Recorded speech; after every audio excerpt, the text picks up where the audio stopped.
Statements in the Andrew Joseph civil lawsuit wrapped up just moments ago. He's that 14-year-old boy who was kicked out of the state fair and then was hit by a car as he was just trying to make his way back home. The sheriff's office is being accused of negligence. And tonight, ABC Action News reporter Jada Williams is tracking the case from the federal courthouse and why the teenager's death could result in major changes for law enforcement.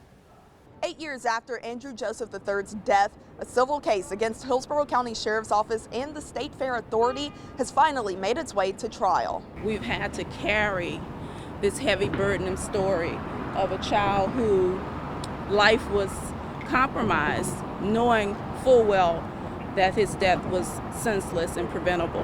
8 years after Andrew Joseph III's death, his parents, Andrew Jr. and Deanna, finally walked inside the federal courthouse for a civil suit trial. Joseph and dozens of other teenagers were kicked out of the Florida State Fair in 2014 and not given a chance to call home. Shortly after, he was struck and killed by a car trying to cross I-4 to catch his ride home. This case means so much to so many.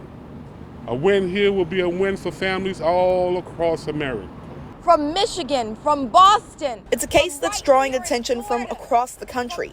Supporters set up in front of the courthouse Monday to stand behind the Joseph family. When we talk about why it's important to be in civil rights court today, in particular in federal court today, is because in this civil rights case, it exhibits and displays the disregard for his life. The latest call from the family and their supporters was on full display: an end to qualified immunity. Accountability means that when wrong is done, someone must pay. Qualified immunity protects law enforcement from civil suits unless an official violates a, quote, clearly established statutory or constitutional right, according to Cornell law. As this trial continues over the next 2 weeks, going through a heap of evidence and files, supporters, including Jacob Blake and Emmett Till's family, will be saying Andrew Joseph III's name on the courthouse steps. Andrew Joseph III. In Tampa, Jada Williams, ABC Action News.